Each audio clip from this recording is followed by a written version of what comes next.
Bom dia, irmãos.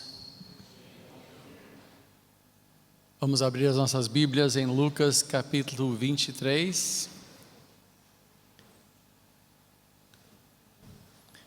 Versículo 33. Lucas 23 e 33. E vamos ficar de pé para a leitura.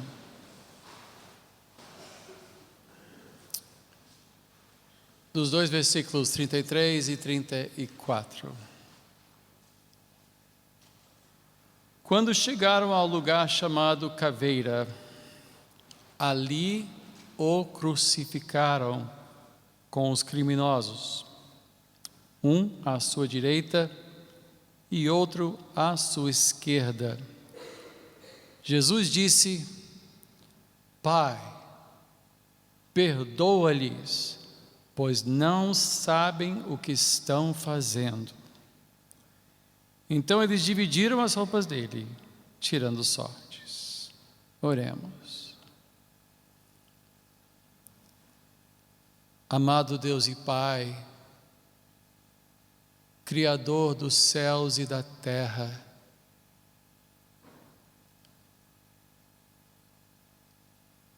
nós te bendizemos, te louvamos pela tua palavra que é luz, é lâmpada para os nossos pés, nos guia, nos ilumina, esclarece, expõe e aponta direções. Te agradecemos, Senhor, pois por meio dela conhecemos o caminho que tu proveste para nós, o caminho de volta para ti e o caminho para a vida eterna. Cristo Jesus, de ponta a ponta, tanto os profetas que previram por revelação divina, os evangelistas que testemunharam, os apóstolos que testificaram e escreveram a respeito, explicando e mostrando e aplicando a obra do nosso Senhor às nossas vidas. Senhor, gratos somos pela tua palavra que é preciosa, é uma espada, certamente, fere a natureza humana, que é corrupta, que é teimosa, que é rebelde, que vive em inimizade contra ti. Mas pedimos, Senhor, que hoje a tua palavra tenha vitória sobre a nossa carne e sobre os nossos instintos humanos, que militam contra a vida do Espírito e militam contra o destino que tu escolheste para nós. Fala, ó Deus, por meio desta palavra, edificando-nos e alimentando-nos, pois vivemos num mundo confuso, mergulhado em trevas e violência,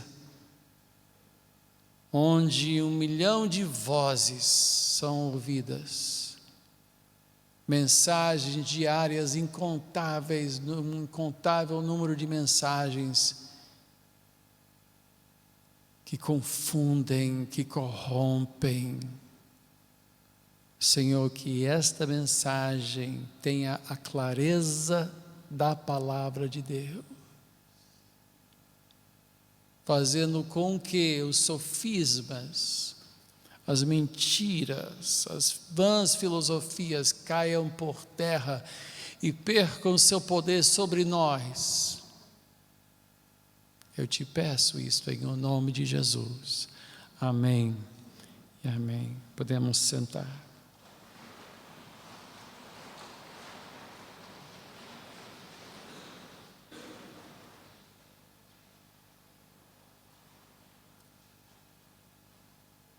A palavra diz que toda vez que comemos do pão e bebemos do cálice, nós anunciamos Cristo.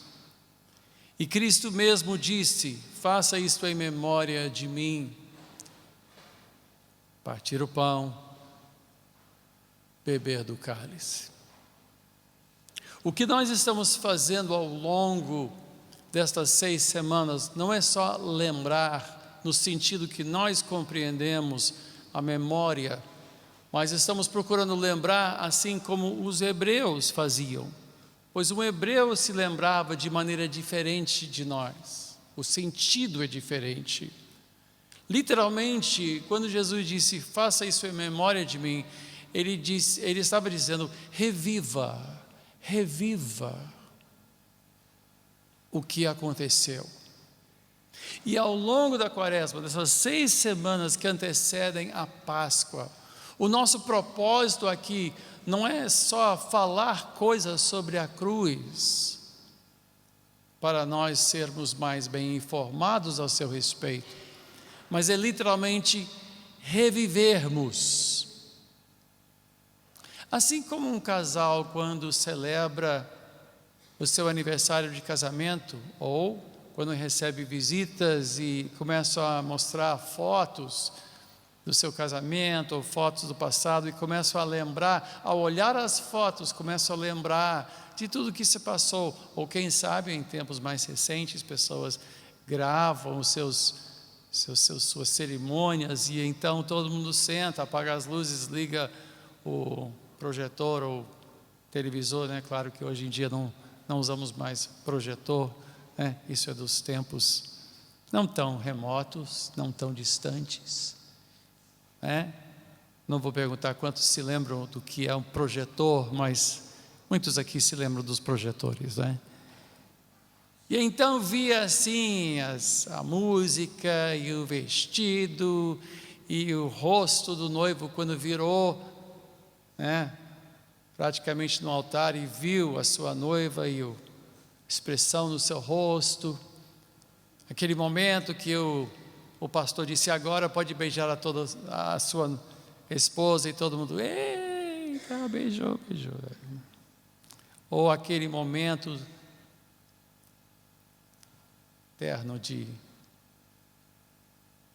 votos, né, com aquela vozinha, com esta aliança, empenho a minha honra, e aquilo é uma maneira de reviver, não é só lembrar, sim, foi hoje o dia que casamos, sim, tá certo, legal, mais um, né, mais um ano, não, é reviver,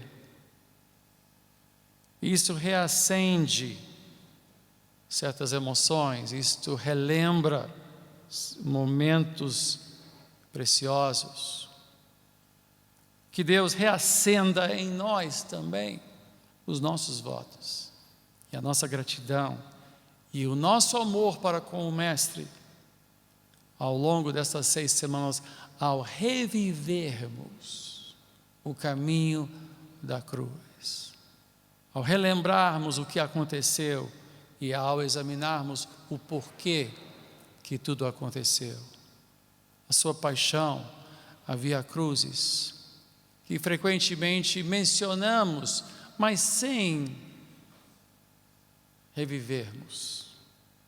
Não, nosso propósito ao longo dessas semanas é reviver. Hoje vamos responder a pergunta, quem pôs Jesus na cruz? Quem foi responsável pela sua crucificação? Ou talvez melhor, respondendo a pergunta, a quem Jesus estava perdoando? Quando ele bradou o que acabamos de ler, Pai, perdoa-os, porque não sabem o que fazem. Jesus, de certo modo, provocou todos que eventualmente viriam a pedir a sua morte. Ele não fez uma política de boa vizinhança, ele não procurou ser simpático aos governantes, fossem eles do âmbito religioso ou público. E ele claramente se tornou uma ameaça à paz na Judéia. Ele foi considerado um agitador irreverente, um blasfemador, e para os judeus isto era muito sério. E mais, ao ser considerado rei, ao ser conclamado como rei, identificado potencialmente como um revolucionário e alguém que certamente traria sobre si e sobre a nação a ira de Roma, como já havia acontecido poucos anos antes, poucas décadas antes. Já tinha havido várias insurreições, já havia vários revolucionários que se levantaram e foram mortos, foram crucificados. O próprio Gamaliel, ao dar o seu conselho ao Sinédrio, quando trataram inicialmente sobre Jesus e sobre o caminho, ele disse: vamos deixar para ver o que acontece, porque já houve outros que se levantaram e depois de mortos, acabou.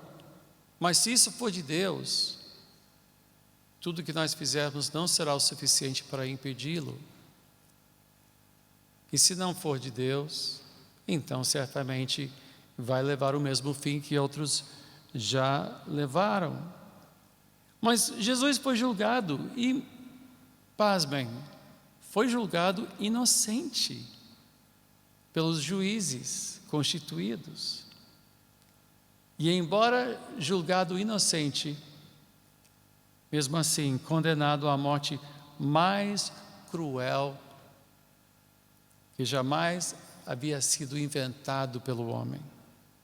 Por trás desse processo legal, desta injustiça, portanto, temos que entender que havia forças em ação, além de, é claro, a própria vontade do Pai e os próprios planos de Cristo de entregar a sua vida.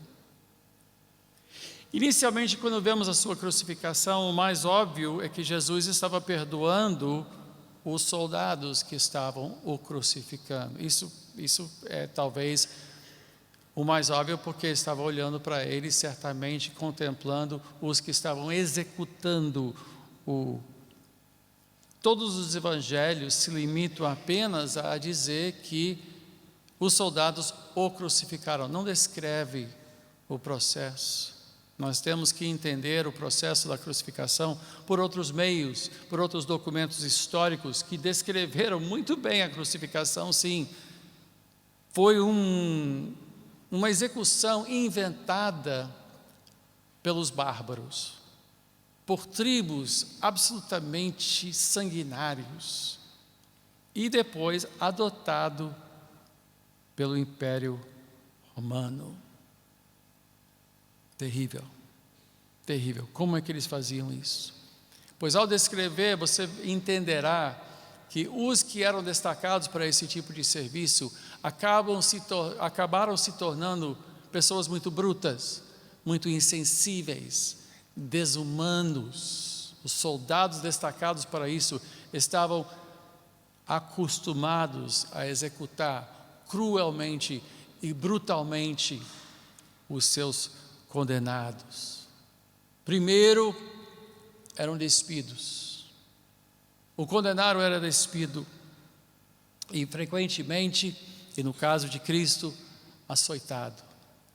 Quando nós pensamos no açoite, não entendemos quão grave ser flagelado na época de Cristo era, pois o chicote que era usado tinha várias pontas, e cada ponta era amarrado a algum tipo de metal, para que ao bater no condenado, literalmente rasgava a sua carne, até que ficava como um campo arado, literalmente abrindo valas nas suas costas, para o sangue correr livremente e ele ficar literalmente em carne viva. No caso de Jesus, fizeram algo que não era costumeiro, mas formaram uma coroa de espinhos que feriu a sua fronte, feriu a sua cabeça e promoveu ainda mais a perda de sangue. Claro que esses homens estavam obedecendo ordens apenas, não. Mas no caso de Jesus, nós temos detalhes que mostram que não só se encarregaram da mecânica de executar, mas esses homens tomaram prazer no ato. Nós temos os requintes de sadismo, do escárnio, cuspiram nele, vestiram ele de púrpura, um símbolo de realeza, para escarnecer dele, ajoelharam na frente dele, esbofetearam ele, surraram ele. E a coroa de espinhos era uma coroa de escárnio, para mostrar o seu profundo desprezo por este preso.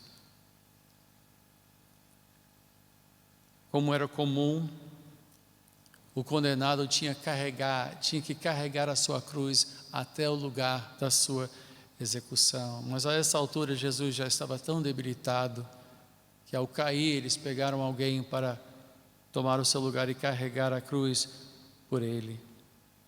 Aí era costume deitar o condenado, depois de despido novamente, tirar-lhe a roupa toda. A grande maioria era forçado a deitar sobre o seu instrumento de execução. Certamente havia uma luta física para não deixar que isso acontecesse, mas no caso de Jesus, ele simplesmente deitou voluntariamente. E então, com cravos brutos, não havia assim, não há glamour nisto. Feriram as suas mãos, fixando o seu corpo sobre a madeira, e os seus pés, e embaixo do seu pé, uma pequena plataforma. Para quê? Para que ele pudesse manter-se um pouco, para que o peso do seu corpo não o sufocasse logo de início. E quando colocasse a cruz no chão, ele não ser literalmente rasgado em pedaços pelo peso que levava um tranco ao ser fixado no chão. Morte de cruz levava dias. Nós temos uma ideia que morte de cruz era uma execução assim de algumas horas. Não foi. Eram expostos ao frio durante a noite, nunca dormindo, não dormiam.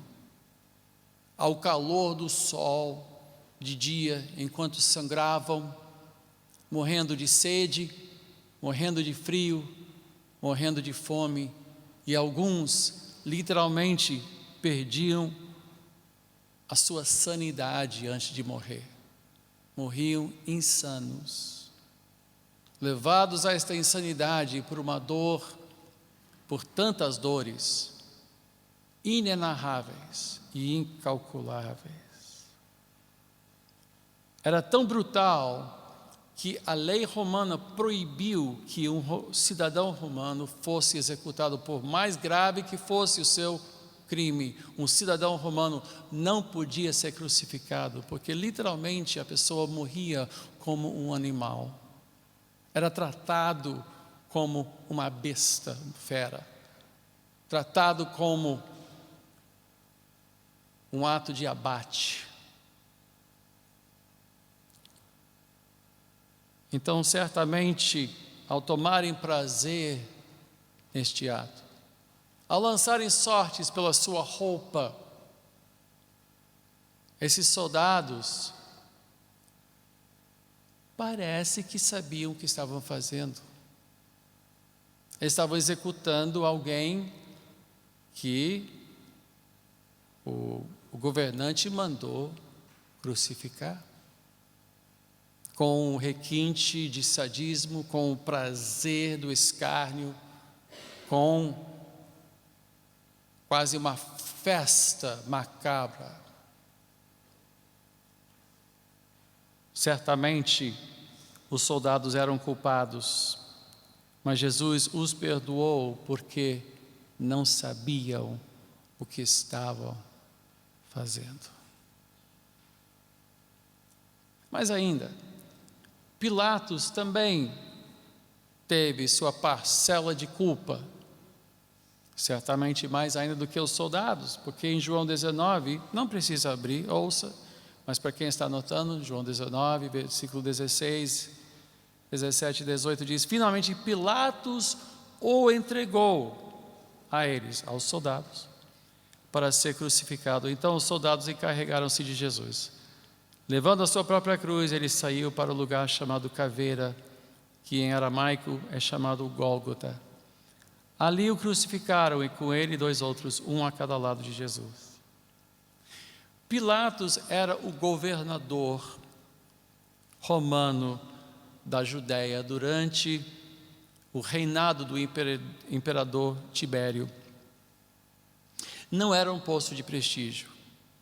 Era considerado praticamente um lugar que outros romanos eram mandados para cuidar por causa de algum erro que cometeram em batalha, alguma batalha que perderam, enfim, era uma espécie de castigo.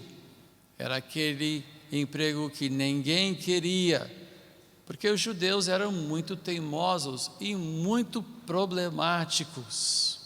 Sempre com revoltas, sempre revoltados e sempre de serviço dura. Eles não se submeteram a Roma, eles foram subjugados e muitas vezes violentamente, vez após vez, porque viviam com essa esperança de ter o seu reino restabelecido, o reino de Davi.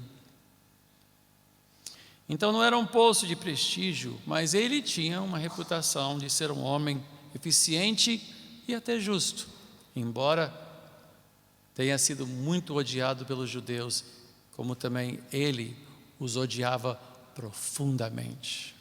Ele tinha um desprezo enorme pelos judeus. Era conhecido como um homem esquentado, um homem cruel, embora justo, mas um homem violento. Um homem de ação muito direta e muito, mas de certa forma ele executava a sua função, que era de manter ordem de uma maneira muito eficiente. Então, Jesus foi trazido perante Pilatos. Com que acusação? Como conseguir que Pilatos se mobilizasse para tomar interesse primeiro, porque como ele estava acostumado à confusão, e não faltava confusão entre os judeus daquela época, como trazer esse homem ao ponto de Pilatos considerar condená-lo? Em Lucas 23, versículo 2, nós vemos a resposta.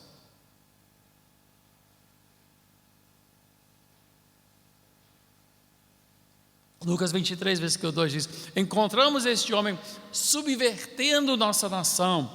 Ele proíbe o pagamento de imposto a César e se declara ele próprio, Cristo, um rei. Oh, isto é sério. Com poucas frases, os líderes religiosos tinham garantido a atenção de Pilatos. O quê? Ele impede que paguem impostos, ele se declara rei. Opa, temos mais um problema nas mãos. Mesmo assim, embora inicialmente, com certeza, ele prestou bem atenção e foi chamado a atenção e pronto para agir, mesmo assim, depois de interrogar Jesus, que não se defendeu, Pilatos ficou convencido da sua inocência e publicamente declarou 3 vezes: não vejo culpa neste homem.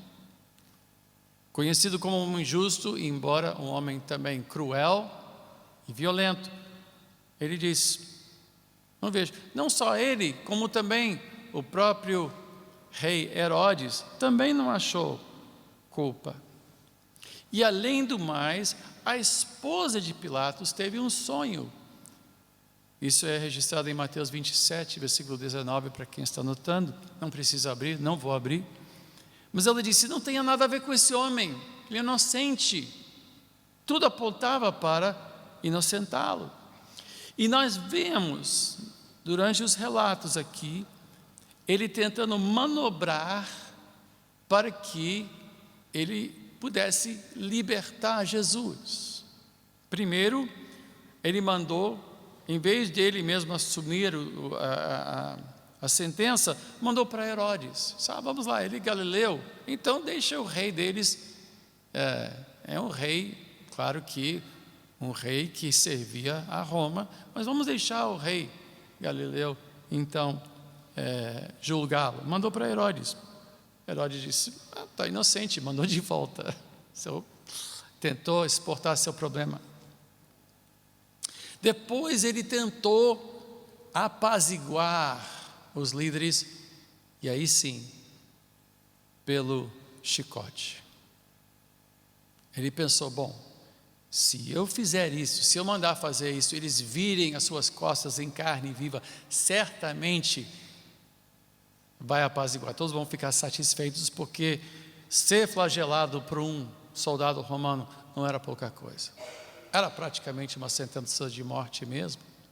Muitos morriam sangrando depois de serem flagelados, mas isso também não apaziguou. Tentou até usar as próprias tradições da terra, que era a época de Páscoa, e havia uma tradição de sempre libertar um condenado. E tinham Barrabás, que esse sim era um revolucionário, esse sim tinha conclamado o povo a rebelar contra Roma. Então ele disse, bom, certamente alguém tão sabidamente culpado, quando comparado com alguém que obviamente é inocente, eles vão mandar crucificar Barrabás e soltar ele, porque para Pilatos, que diferença? Esse homem claramente é inocente, embora eu tenha que flagelá-lo, ele é claramente inocente. Mesmo assim, antes de secar as mãos, após ele lavar as mãos, dizendo, eu sou inocente, ele os entregou. Lucas mostra o que ele fez, capítulo 23 de Lucas.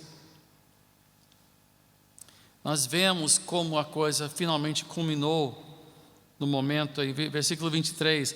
Eles, porém, pediam insistentemente, com fortes gritos, que ele fosse crucificado, e a gritaria prevaleceu. Então Pilatos decidiu fazer a vontade deles. Libertou o homem que havia sido lançado na prisão por insurreição e assassinato, aquele que eles haviam pedido, e entregou Jesus à vontade deles. A gritaria prevaleceu.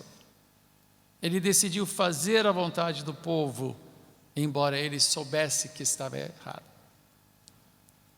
Ele finalmente entregou então a multidão.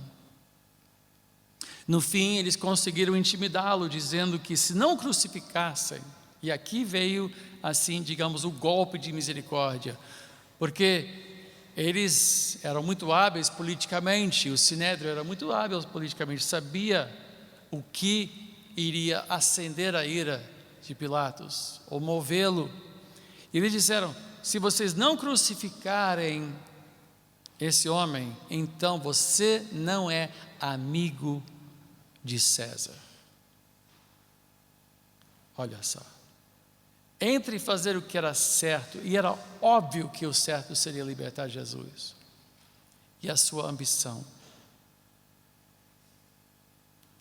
por covardia, finalmente, ele entregou Jesus aos soldados. Os soldados foram culpados, sim. Pilatos também foi culpado, mais que os soldados, pois ele o entregou e deu a ordem. Quando Jesus disse, Pai, perdoa-os, porque não sabem o que fazem, certamente foi a Pilatos também que ele pediu que o Pai perdoasse. Mas temos agora os judeus e principalmente os seus líderes, o Sinédrio, os líderes religiosos. E foram eles que pressionaram Pilatos. O Sinédrio foi culpado, este corpo que governava o povo e mantinha a ordem baseado em lei mosaica e também talmúdica, né? Os livros que foram escritos pelos judeus enquanto estavam na Babilônia. O Talmud é uma série de regras que regia o povo judaico e que foi construído em cima da lei de Moisés, mas foi muito além e ficava também muito aquém. Tanto que quando Jesus criticou eles, criticou o quê? Práticas do Talmud. Não por causa da sua obediência à lei de Moisés, mas por causa da corrupção da sua obediência à lei de Moisés. E foi Jesus que respondeu a Pilatos em João 19, não precisa abrir: aquele que me entregou a ti é culpado de um pecado maior. Ou seja, ele reconheceu que mais ainda responsável do que Pilatos foi Caifás. Caifás era o sumo sacerdote e representava toda esta liderança. Pedro disse em Atos 3, versículo 12: israelitas, por que isto os surpreende? Por que vocês estão olhando para nós como se tivéssemos feito este homem andar por nosso próprio poder ou piedade? O Deus de Abraão, de Isaque e de Jacó, o Deus dos seus antepassados, glorificou o seu servo Jesus, a quem vocês entregaram para ser morto e negaram perante Pilatos, embora ele tivesse decidido soltá-lo.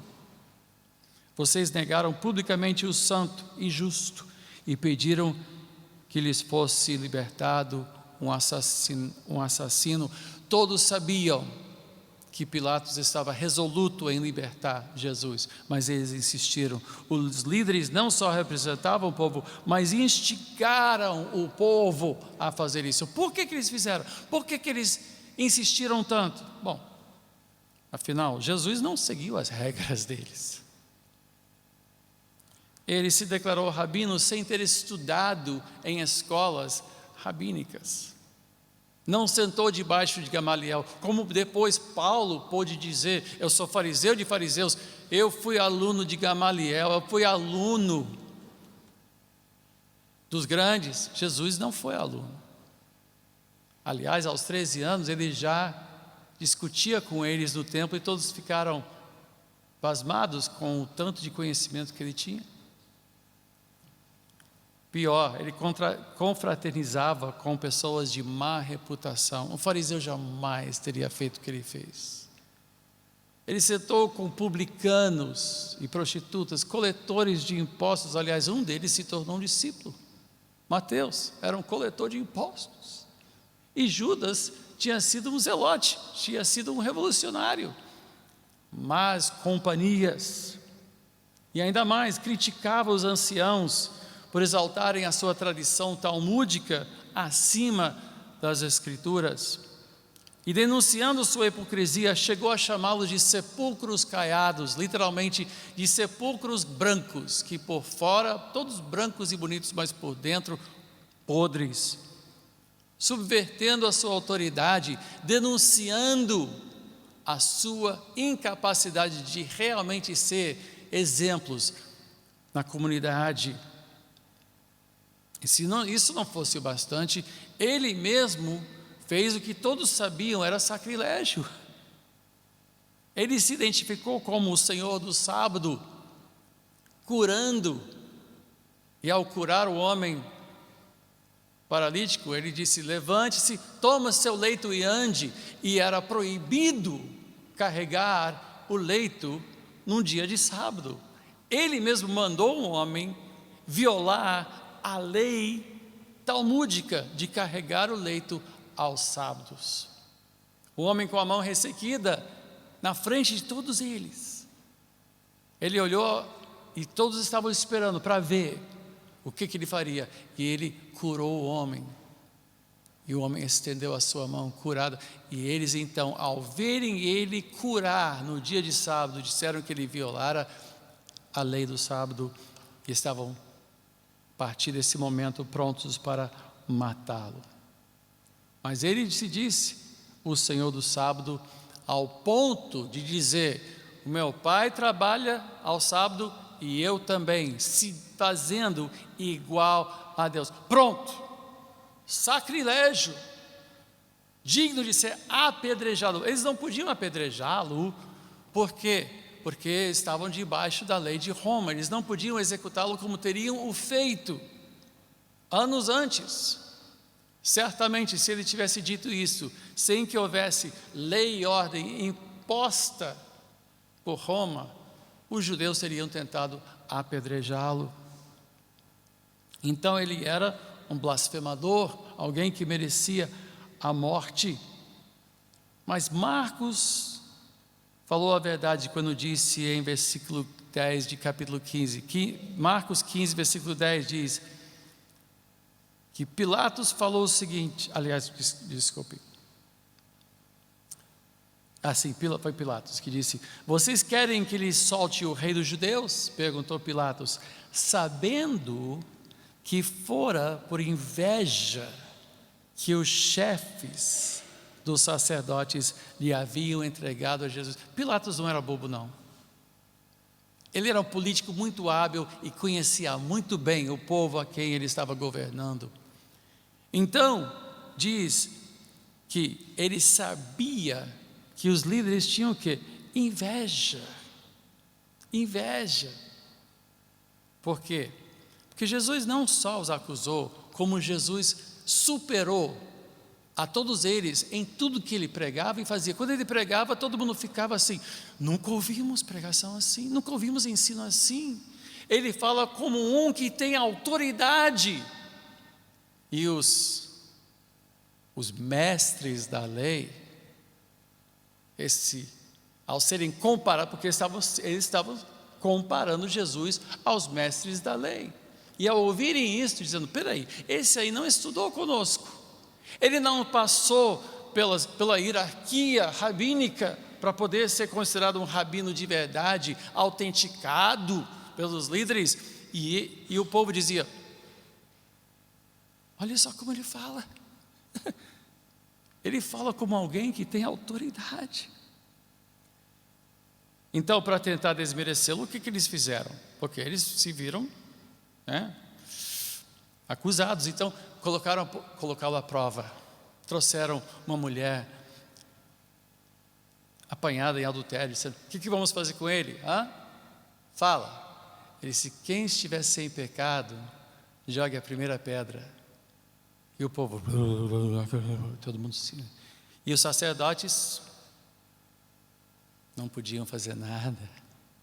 Os saduceus propuseram uma pergunta sobre uma mulher cujo marido morreu, depois casou com o irmão, depois o irmão morreu, depois casou com outro irmão. E aí perguntando qual deles será o marido na ressurreição. Os saduceus nem acreditavam na ressurreição. Uma pergunta, foi uma arapuca. E ele então diz: vocês não sabem que na ressurreição não haverá casamento? Aí todo mundo... E ao perguntarem sobre a lei, ao perguntarem sobre questões da lei, ao tentar fazer ele tropeçar, vez após vez, Jesus os humilhou, literalmente ficaram sem fala. Ele os desmoralizou. E a reputação e os aplausos que eles tanto saboreavam. E ele mesmo disse: vocês gostam de ser aplaudidos, de ser reconhecidos como... E olhe, pense bem, nós estamos falando de um grupo de pessoas que tinha protegido Israel da invasão de filosofia grega durante 300 anos. Eles tinham sido os esteios, os alicerces que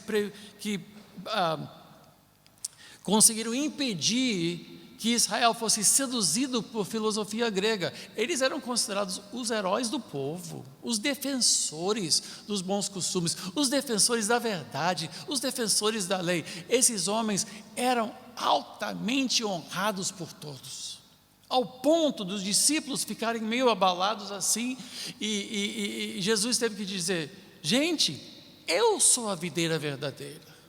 O que ele estava dizendo? Porque videira era símbolo de Israel.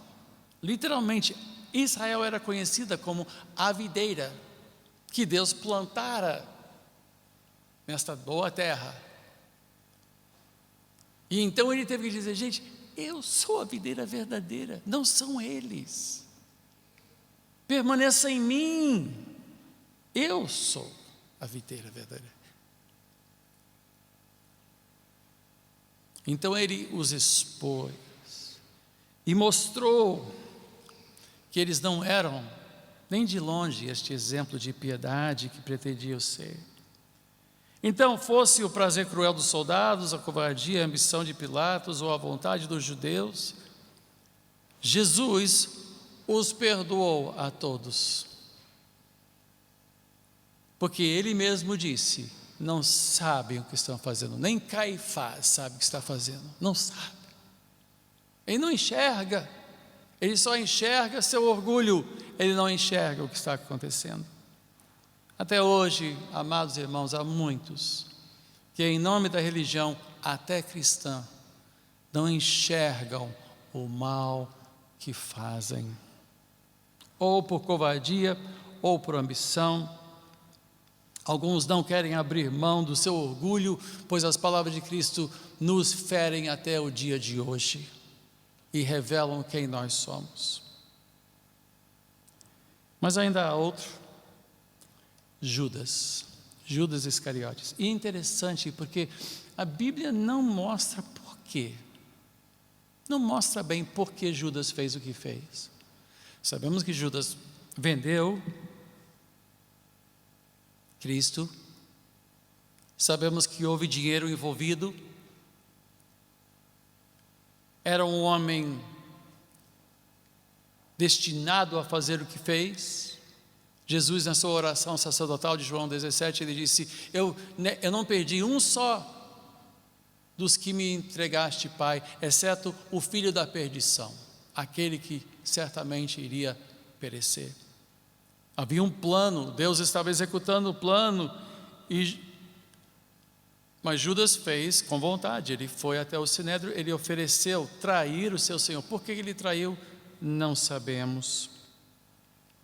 Não sabemos exatamente, mas a tentação se apresentou, e na noite que Jesus anunciou aos 12 que ele seria traído, o que aconteceu? Judas tomou o pão.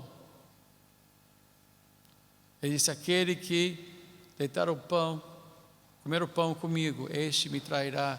E quando Judas, ele então pegou o pão e entregou para Judas, e quando Judas recebeu o pão e o comeu, então Satanás entrou nele, e Jesus virou para ele e disse: faça logo, rapidamente faça o que você tem para fazer, chegou a hora.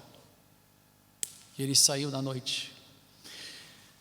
Mas muitos dizem: talvez Judas quisesse forçar a mão de Jesus, imaginando que ele fosse realmente um líder revolucionário, que nunca entendeu quem Jesus era, porque quando ele viu Jesus sendo açoitado, quando ele viu Jesus sendo julgado, ou seja, ele não viu Jesus reagindo com o poder, porque ele viu Jesus andar sobre as águas, ele viu Jesus multiplicar os pães e peixes, ele viu coisas que Jesus fez, ele curar, ressuscitar Lázaro. Judas viu, então ele esperava que Jesus simplesmente fizesse algo, porque quando ele viu o que realmente aconteceu, que Judas aceitou o cárcere, Jesus aceitou o juízo, ele voltou para o Sinédrio e disse: eu traí um homem inocente.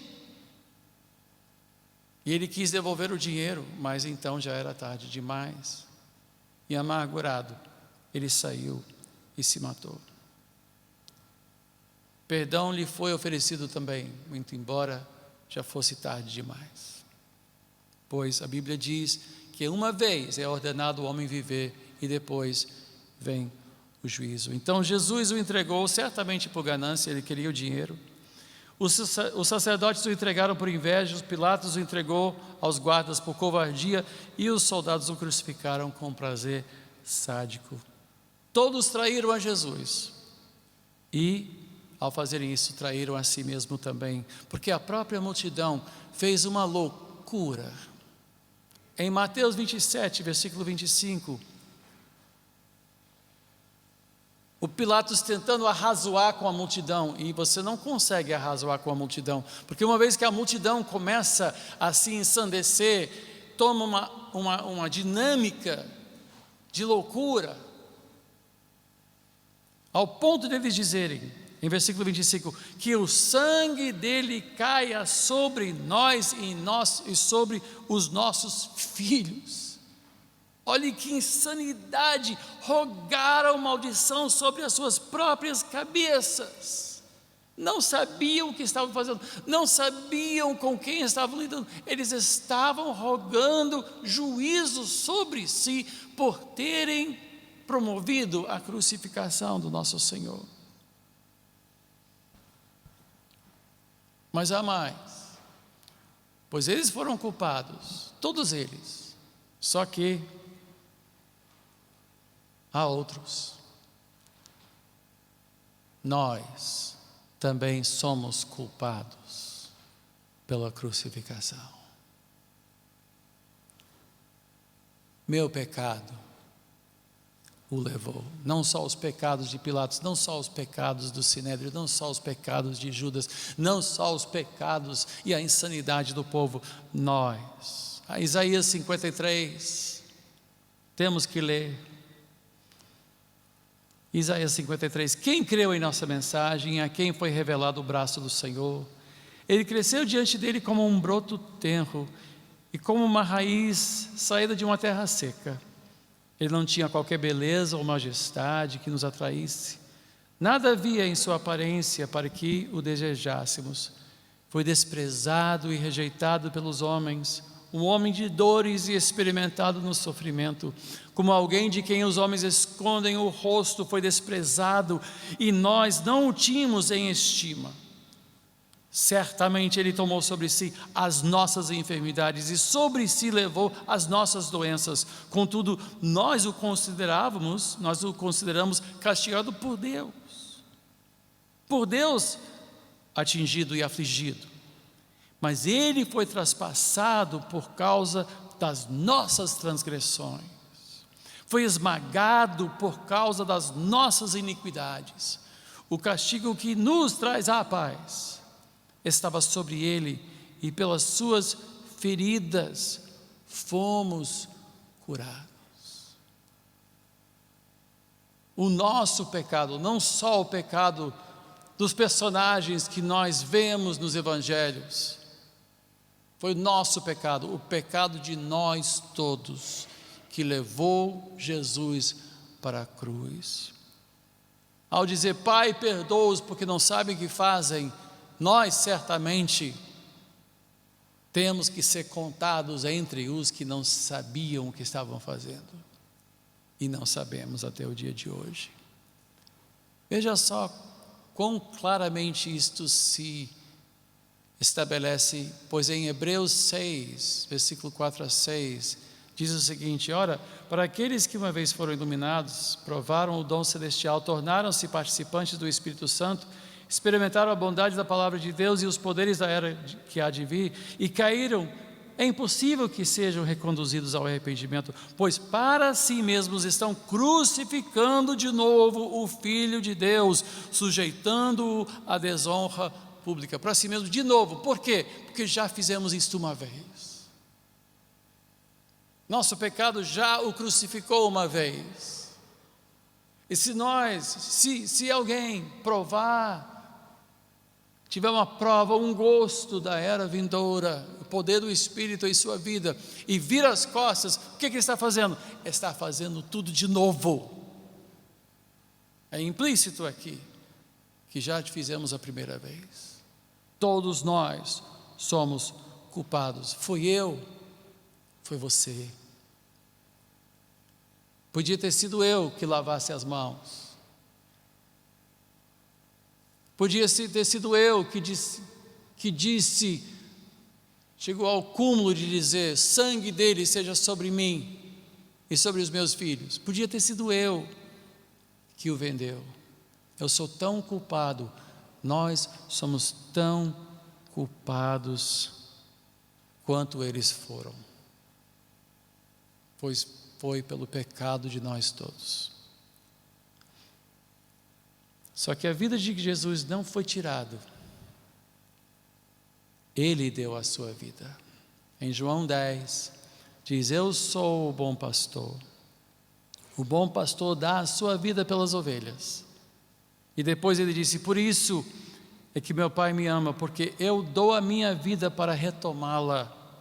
Ninguém a tira de mim, mas eu a dou por minha espontânea vontade. Tenho autoridade para dá-la e para retomá-la. Esta ordem recebi de meu Pai. Somos culpados? Sim. Foi o plano de Deus? Também sim. A vida dele foi tirada? Sim. Mas não foi tirada porque ele a deu? Sim. Vemos uma convergência do pecado do homem e a vontade e o amor que Deus teve para com a humanidade neste ato da crucificação. Então voltamos ao versículo tão conhecido de nós todos: porque Deus tanto amou o mundo que deu o seu Filho. É o mesmo verbo usado para descrever o que Pilatos fez. Pilatos o entregou.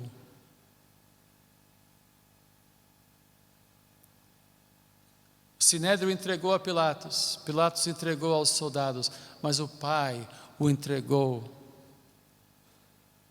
para que todo o que nele crê não pereça, mas tenha vida eterna. Todos foram culpados: Pilatos, os soldados, Caifás, o povo e nós também. Pecamos sem entender o que estamos fazendo.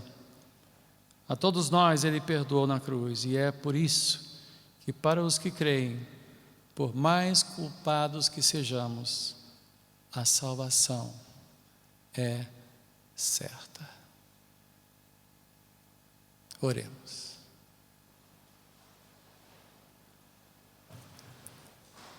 Amado Deus e Pai,